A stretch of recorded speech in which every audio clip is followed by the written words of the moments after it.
Espero que eu já joguei uma ideia pro cara.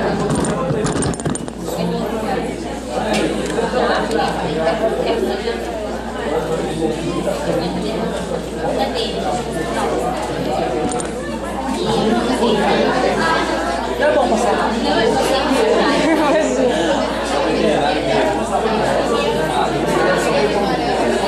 mas aí eu falei, foi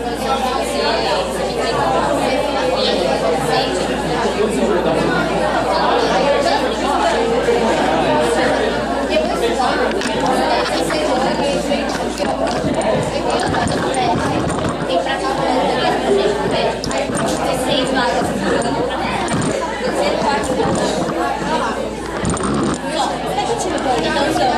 Por mim? Tá tranquilo.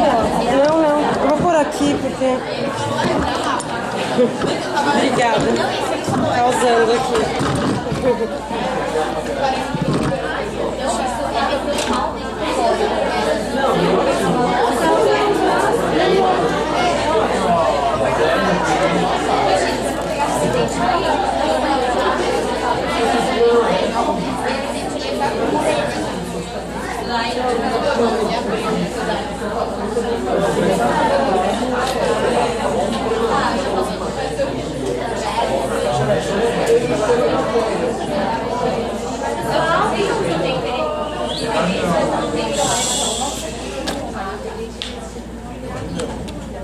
Boa noite a todos, muito obrigada pela presença. Antes de iniciar a palestra, quero só dar um recadinho da EJAB. A gente tem um curso de comunicação e oratória, a gente entregou o folhetinho para um de vocês. Quem tiver interesse e não recebeu, pode buscar o folhetinho com um de nós.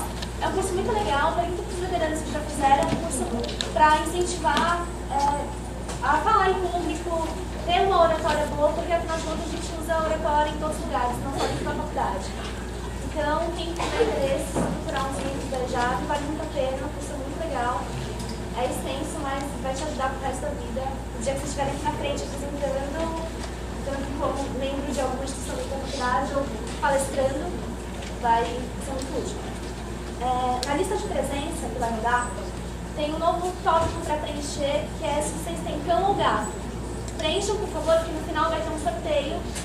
E aí é interessante saber se vocês têm cão ou gato. Então, por favor, fiquem atentos a isso. Não vale colocar o que tem os dois, tá? Porque vai participar do sorteio. Então tem um brinquedo para cão e um brinquedo para gato. Então vocês têm que escolher qual que vocês têm. Escolhe o que gosta mais. Então, gente, hoje é com imenso orgulho que a gente recebe a Carolina Rocha, ela é ex-aluna aqui da faculdade. Ela, na gestão de 2008 e 2009 da EJAB, ela foi presidente da EJAB, então é muito orgulho que nós, da EJAB, entramos novamente, alguém que possa contribuir com a nossa gestão agora. Para continuar o nosso módulo de comportamento e cuidados básicos, ela vai hoje abordar sobre o desenvolvimento de comportamental de filhotes e as implicações de saúde geral. E o currículo dela é super extenso, como vocês viram na divulgação, além de fazer mestrado na faculdade de psicologia aqui na USP. Ela também é aluna de graduação de psicologia na PUC, é membro da Associação Americana de Veterinários de Comportamento. E é um currículo extenso, ela vai poder complementar melhor, porque eu estou disponible a palestra e qualquer dúvida, só falar com a galera que está aqui na frente. Obrigada. Gente, primeiro, assim, eu queria pedir desculpas pelo meu atraso, de verdade. Eu não imaginei que eu fosse demorar tanto para conseguir chegar aqui. E muita coisa que eu vou falar hoje é sobre estresse. E é mais ou menos o que eu estava sentindo vindo para cá, pensando bem nos carros parados e eu não conseguia passar. E não sei se vocês perceberam isso, né? Vendo o tema da palestra, desenvolvimento infantil, desenvolvimento de filhotes, né? E comportamento adulto e problemas de saúde.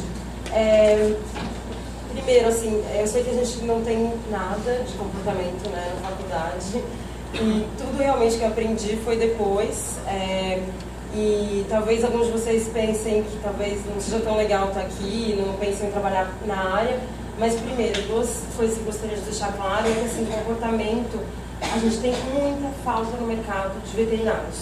Todos, assim, tem posso falar, tem 2 pessoas, 2 ou 3 veterinários em São Paulo que trabalham com isso além de mim, e o resto é todo mundo adestrador. E assim, os adestradores têm um preconceito muito grande com a gente, porque é como se a gente estivesse ocupando um espaço, mas que na verdade é do médico veterinário. E o próprio médico que trabalha em clínica geral, sem ser de comportamento específico, tem que conhecer. Vocês vão entender muito bem por quê, que essa importância é muito, muito grande, tá?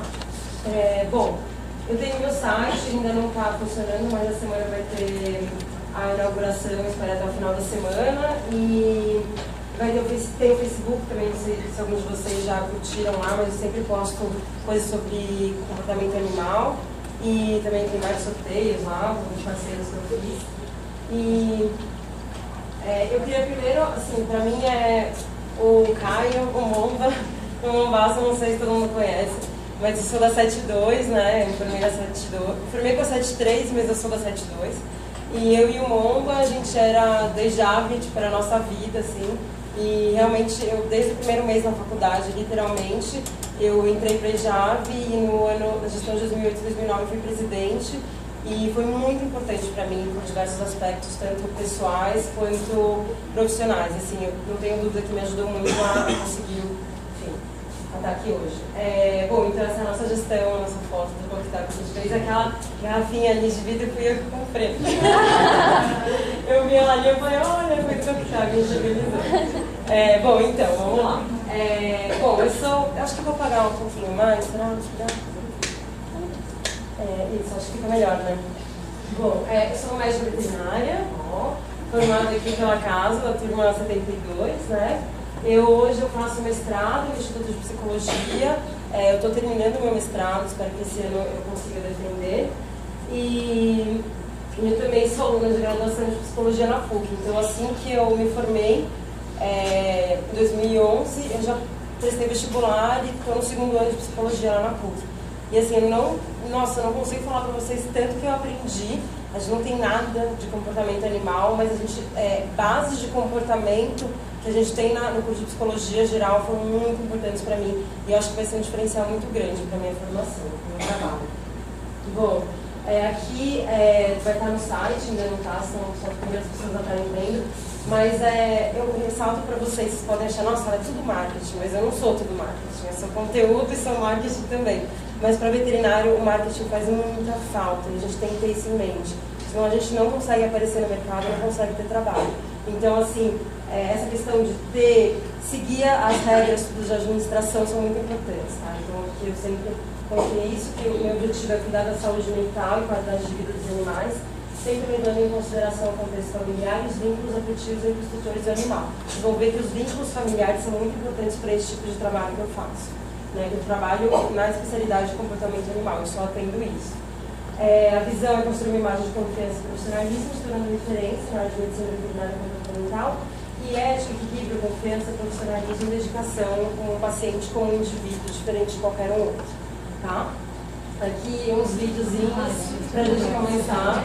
Quem nunca riu e pô, aquela coisa. Paga mais? Quem nunca babou vendo esses filmes, né, que a gente vê na internet, não é à toa que eles têm milhões de views. Todo mundo baba e esse filme é muito legal do cachorro, dele aprendendo com o outro, vendo o outro, eu já falo muito sobre isso hoje. E tem muita gente que fala, é a mãe que está ensinando pro filho, mas não é a mãe, é um macho. E não tem nada a ver, as pessoas esse antropomorfismo que a gente tem, esse transferir que a gente vê nos homens para os animais, atrapalha muito o trabalho, diversas vezes. Tá? Então vamos lá. Por que a gente vai falar do desenvolvimento comportamental de filhotes? Porque a gente está falando, na verdade, da saúde mental dos animais e da saúde física. A gente tenta muito separar aqui, a gente não tem nada de comportamento, a gente acha que não tem nada a ver, né? O comportamento que o animal pode apresentar e se isso pode refletir ou não na saúde mesmo, nas doenças que a gente conhece, que a gente tanto estuda aqui na faculdade. Mas tem tudo a ver. Bom, primeiro, o animal está inserido na família. É um vínculo muito estreito, a gente vê cada vez mais hoje, são apartamentos, casas, espaços pequenos, os animais estão lá, muitas vezes confinados nesses lugares e muito próximos aos humanos, né? Então, hoje, as pessoas já têm um reconhecimento muito maior do papel que o animal pode ter, tanto na convivência, quanto na dinâmica, né? No lado pessoal e no lado familiar. Porém, é uma relação muito complexa, porque quando a gente traz, pensando no filhote, quando a gente traz o filhote para casa, não é só alegria, ele é muito bonitinho, tem todos aqueles filminhos gostosos, mas não é só isso. Então ele traz muita responsabilidade, ele requer dedicação, trabalho, dinheiro, investimento. E muitas vezes as pessoas não têm isso em mente, e acaba acontecendo dramas e histórias que a gente vê de abandono que são muito difíceis mesmo para lidar. Então, as pessoas geralmente têm expectativas em relação aos animais, elas esperam certos comportamentos, que ele durma comigo na cama, que ele não faça barulho nenhum, que ele faça cocô no jornal e não seja agressivo, e às vezes não é isso que acontece, né? E as pessoas, a gente vê que tem muita informação errada, mas muita informação errada, especialmente na televisão. Não vou citar nomes, mas assim, a gente sabe que tem muita coisa, muitos pensamentos antigos e nada científicos que estão por aí, a gente assiste e é uma coisa widely known, assim, todo mundo conhece e pode trazer erros e pode diminuir muito o bem-estar do animal, enfim, tá? Então, quando a gente traz o animalzinho para casa, tudo lindo, é um filhote, ele é gostosinho, ele dorme, ele é mais tranquilo, às vezes ele começa a morder a sua mão quando ele brinca. Aí já não é tão legal, porque eu não queria que ele mordesse minha mão. Mas eu não sei o que eu vou fazer. Porque ele é um filhote. Será que é para ele morder ou não é para ele morder? Será que eu empurro ele ou será que eu deixo ele morder a minha mão inteira? Então a gente não conhece, a gente não sabe, as pessoas não conhecem. Nem a gente, né, aqui na faculdade, em geral, a gente conhece. Então no começo é tudo muito lindo. Mas por vezes a gente começa a ver então animais com medo, se escondendo embaixo da cama, animais agressivos, quando a gente esperava que... Por que ele vai ficar agressivo? Não tem por que ele ficar agressivo. Animais que destroem a casa inteira quando ele fica sozinho, animais obesos, animais magérrimos, mais obesos. Aqui eu quero dizer animal mais depressivo, né? Um comportamento mais apático, aqui também, e agressivo um com o outro, ainda mais quando você tem mais de um animal em casa, é mais complexo ainda. Então, isso, tudo que eu mostrei para vocês tem a ver com a saúde física e a saúde mental aqui em cima. Então, os comportamentos agressivos, de destruição e obesidade, problemas de diabetes, a gente vai mais pra frente ver tudo isso, tá? Então, as consequências disso para os tutores. Medo, confusão, frustração, tristeza, raiva, ele não sabe o que fazer, ele adora o animal, mas ele não sabe o que fazer com ele, porque não dá mais dando certo. Eu não consigo conversar com ele, não é como uma criança, que também às vezes não é tão fácil, mas é diferente. Então eu não sei muito bem como viver com isso. E o animal, todos os problemas que iniciam-se com o estresse, eles podem trazer comprometimento do desenvolvimento tanto comportamental quanto físico e, consequentemente, diminuir o bem-estar do animal. Pode acontecer, por vezes, a ruptura do vínculo, o abandono e até a morte por eutanásia do animal, às vezes não por eutanásia, e predisposição e agravamento de várias doenças sistêmicas, tá? Bom, então um parênteses que eu queria fazer antes da gente passar para frente é um conceito-chave, que é da multideterminação do comportamento. Eu achei essa imagem o máximo, eu adorei. E vocês vão entender por quê. Então a gente vai pensar em 3 níveis de determinação do comportamento, que é a predisposição genética do animal, a carga genética que ele tem, o lado do aprendizado, que é ontogenia, né, que ele aprende durante a vida, no decorrer da vida, não o material genético que ele trouxe dos pais, etc., mas o que ele aprende durante a vida. E as influências ambientais também, são os estímulos que estão aqui em volta da gente, se ele mora numa casa, se ele mora numa casa com 5 cachorros, se ele mora numa casa sozinho, isso tudo vai ser muito diferente. Se ele mora na praia, se ele tem acesso a isso, e, portanto, tem o desenvolvimento do comportamento filogenético e ontogenético. Isso é claro para vocês? Não? Então, assim, a filogenia é a nossa carga genética, o comportamento evolutivo. A minha espécie, ela aprendeu que, por exemplo, gato, ele vai caçar rato, ele tem a caça. E você não precisa ensinar o gato a caçar. Ele vai caçar porque isso faz parte do material genético dele, claro, com suas modulações, mas ele tem isso no DNA dele, isso foi desenvolvido por milhares de anos, e esse é o material, o comportamento filogenético que ele traz com ele. E a gente tem o comportamento ontogenético, que ele aprende durante a vida, então não está na carga genética dele, mas no decorrer da vida ele vai aprendendo tudo isso. Tá? Ficou um pouco mais claro? Ok? E isso reflete no comportamento do animal adulto, para todas as espécies. Então, tudo que ele traz da espécie dele, ele vai levar para o futuro, e não só quando ele é filhote, e o mesmo para o comportamento aprendido, ele vai levar para o resto da vida também. Tá? E outro parênteses que eu queria fazer é que cada, assim, isso eu reforço milhares de vezes, porque a gente vê muito profissional que, que vê o animal como mais um. Então eu tenho um problema, ele faz xixi no lugar errado. Então eu vou pegar aqui meu papelzinho que eu tenho padrão e vou entregar, porque é a mesma coisa que eu vou fazer. Mas não é, cada animal é um indivíduo, tem uma história diferente, tem um contexto de vida diferente, fatores diferentes foram reforçados na história de vida, então a gente tem que entender cada animal como indivíduo, cada caso é um caso, a gente não tem uma resposta geral para todos.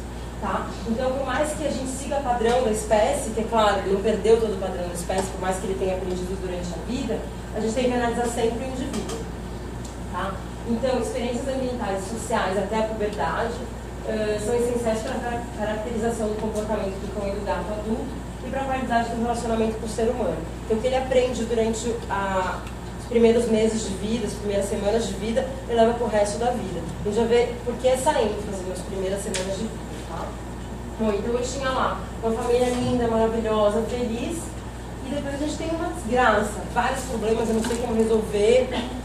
E vamos entender então como que aconteceu, por que esse comportamento da infância pode levar e pode ser bastante determinante para o comportamento do animal adulto.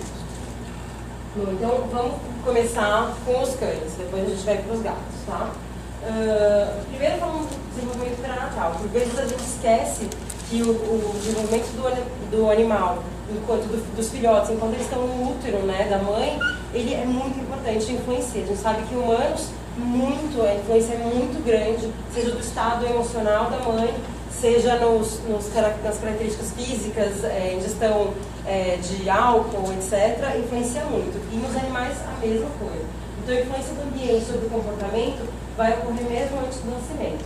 Então, em humanos, a gente sabe que o efeito do estresse pré-natal o estresse pré-natal pode ter efeito sobre a cognição, sobre o medo das crianças. E a gente não tem muitos estudos em cães, em gatos, em relação ao desenvolvimento pré-natal, especialmente cães, mas o roedor a gente tem bastante, e porquinhos da Índia. E a gente sabe que a fêmea gestante, em constante estado de medo, os filhotes vão ser mais reativos e mais emotivos. O que eu quero dizer quando ele é mais reativo? Ele responde mais a qualquer estímulo que eu passar. Então, se eu chegar perto do animal assim, um animal que é acostumado com o estresse, ele vai olhar para mim e vai ficar tranquilo. Agora, o animal que é mais reativo, que ele sente mais medo, ele pode apresentar certas respostas, começar a paralisar, ter alguma reação motora, e por vezes, se não dá certo, se essa resposta que ele apresenta não resulta no que ele quer, ele pode começar a ser agressivo, porque é a única resposta que ele consegue. E com agressividade ele consegue que você pare. Você está invadindo o espaço dele. E ele tenta, ele te mostra vários sinais, tem vários sinais comportamentais que os animais passam pra gente. E a gente vai lá e não percebe, né? Porque a gente não conhece, às vezes, o cachorro.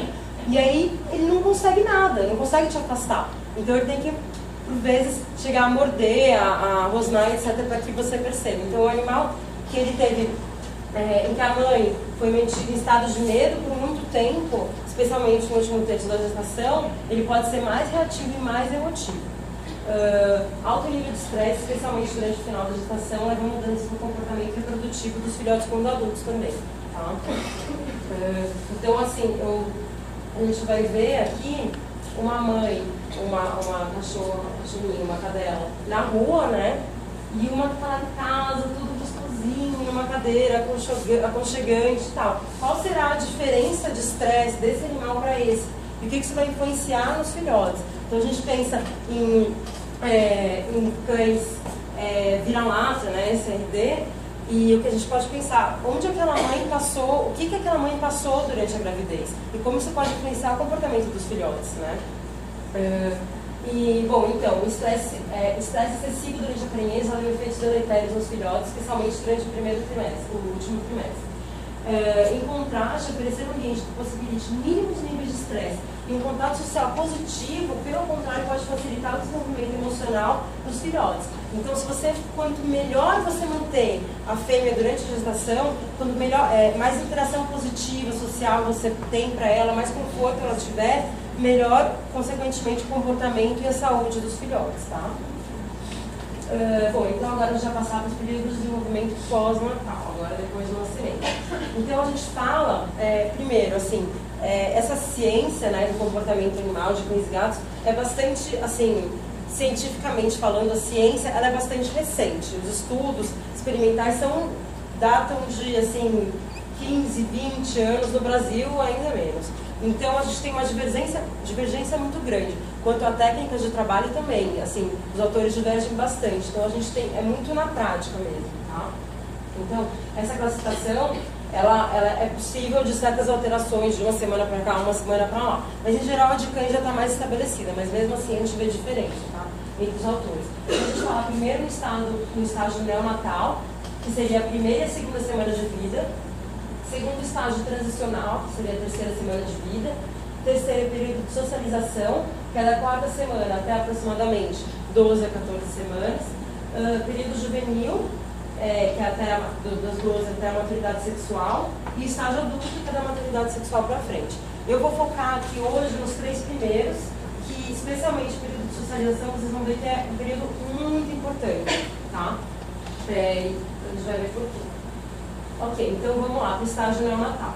É a primeira e a segunda semana de vida, tá? Então o animal ainda é muito dependente, ele solicita muito a atenção da mãe nesse período. Na maior parte do tempo ele está mamando e dormindo, e o sono dele é muito importante, né? Como criança também que dorme muito quando é pequena, tem uma alta proporção no estágio 4 do sono, né? O sono REM, né? Que é super importante, e grande parte dos comportamentos são governados por reflexos. Então, a micção e a defecação é a mãe que estimula através das lambidas, né? Ela lambe para estimular, porque ele não tem controle sobre os esfíncteres, já que as limitações motoras perceptivas são compensadas pelo cuidado da mãe. Então, o sistema fisiológico dele é muito básico, são imaturos, né? Essa foto é muito boa, o taconinho fechado. Apenas os nervos cranianos associados à sensibilidade facial, alimentação, equilíbrio e postura corporal estão bem desenvolvidos. Todo o restante do sistema ainda está super imaturo. Os olhos e os ouvidos estão fechados, então ele tem uma blindagem em relação aos estímulos externos, né? Os efeitos psicológicos do ambiente, isso talvez muitas pessoas não saibam. Não quer dizer que o que você faz com o animal ele não vai perceber, mas a percepção dele ainda é muito baixa, tá? A regulação da temperatura também é muito pobre, portanto os animais se conjuntam para manter a temperatura corporal.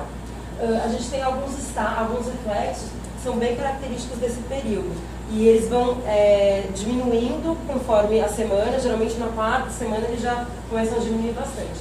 Então, são reflexos que a gente pode fazer com os filhotes durante a primeira e segunda semana de vida. E também tem o de rotação de cabeça, que é como ele vai encontrar a mama na teta da mãe, e defecação e urinação, tá? Agora, antes a gente falava, engraçado, como eu estava falando dos autores, antes a gente encontrava muitos textos falando que a gente não deve mexer no filhote quando ele tem 1 a 2 semanas. Quantos de vocês já ouviram isso? Quantos vocês acham isso? Que não pode mexer, tem que mexer o mínimo possível. Não? Todo mundo achava que devia? Não, meu pai falava pra não mexer. Então, acho que assim, tudo que eu ouvia falar, tudo que eu ouvia falar antes é que a gente não deve mexer. Durante a primeira e segunda semana tem que ficar com a mãe, você não pode mexer, porque o cheiro, a mãe não vai rejeitar, não é? Obrigada. Porque a mãe vai rejeitar o filhotinho, e não é isso. Então, o que a gente sabe hoje, através de pesquisas, é que os filhotes que foram expostos a curtos períodos de manuseio, desde o nascimento até a 5ª semana de vida, quando eles se tornaram adultos, eles foram muito mais confiantes, tiveram mais comportamento exploratório, que é sistema de busca, que é muito importante para o animal, melhor manutenção do sistema nervoso, mais rápido crescimento de pelos, ganho de peso, abertura dos olhos mais rápida e maior desenvolvimento motor. Então vocês veem que não é só uma questão comportamental, mas é uma questão motora também, de desenvolvimento dos sistemas, né? Do que o grupo controle, que foi mantido sem contato nenhum com a mãe, né? Então, é muito importante. Agora, não quer dizer que você vai poder pegar o filhotinho, jogar para o ar e brincar e dormir com ele, mas são pequenos momentos de interação com muito cuidado, né? Bom, então, o manejo precoce, ele pode levar a uma melhor facilidade de aprendizagem e um animal emocionalmente mais estável, que é o que a gente deseja, né? Então, é muito importante, isso é um conceito que a gente vê na psicologia, tanto humana quanto animal, que é extremamente importante. Então, se a gente tiver estímulos externos que trazem pequenos estresses para a gente, então se todo dia o filhotinho, quando for pequeno, ele tiver um mínimo contato e cada vez do mais fraco para o mais forte, todos os dias, a cada semana, isso vai ter uma menor sensibilização do sistema de resposta ao estresse dele. Então, isso chama de sensibilização. Se todo dia ele tiver uma pessoa manuseando ele, esse estresse de manuseio vai ser cada vez menor. Tá? Então, vai ser um animal muito mais tranquilo para lidar com ele. Então, ajuda ele a lidar com estímulos estressantes durante a vida adulta. Isso é mantido para o resto da vida. Então, claro, você tem que ter muito cuidado com higiene e transmissão de doenças. Lembrando que o animal ainda não foi vacinado, obviamente. Então, isso é sempre dentro da casa, com pessoas que lavam a mão antes, etc. Tá? Bom, aí a gente passa para o estágio que eles abrem os olhos, que é o estágio transicional, que é a terceira semana de vida. Então, nesse período acontecem muitas transformações, uma seguida da outra ao mesmo tempo, e vários padrões típicos de comportamento da vida durante o estágio neonatal, eles desaparecem. Tá? Então, aqueles reflexos, eles começam a desaparecer nesse período transicional e desaparecem por vez no período de socialização. Tá? Então ele começa a ter uma independência maior da mãe, ele já começa a tentar sair um pouquinho do ninho, mas bem pouco ainda. Ele abre os olhos cerca de 10, 16 dias e o canal auricular também cerca do 18º dia. E ele começa a andar ao invés de engatinhar. Então antes o filhotinho, primeira e segunda semana, ele só engatinha, né? Depois ele já começa a andar, já começa a ter um pouquinho mais de desenvolvimento motor. Ele começa a ter controle voluntário, né, das eliminações.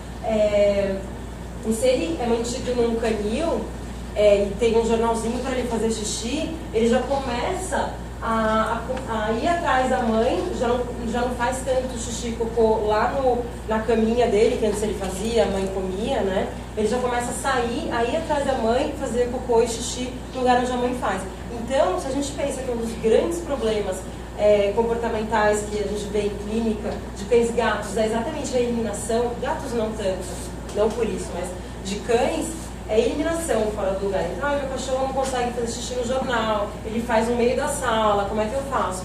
Esse período inicial é extremamente importante para esse aprendizado. E vê como é fácil. Você consegue resolver um problema que mais tarde pode ser tão complicado, simplesmente deixando o animal ter contato com a mãe por mais tempo. Então, eu vou bater bastante nessa tecla. E isso da erupção dos dentes também, os filhotes vão começar a morder um pouquinho, começar as brincadeiras ainda meio desajeitadas, né, que não tem muito controle motor ainda, muito fino, e começa a ter aqueles rosnadinhos brincando com o irmão, tá? Então a brincadeira social começa. Então, o que a gente recomenda, né? Que calmamente também nesse período exponha os filhotes a todos os tipos de estímulo.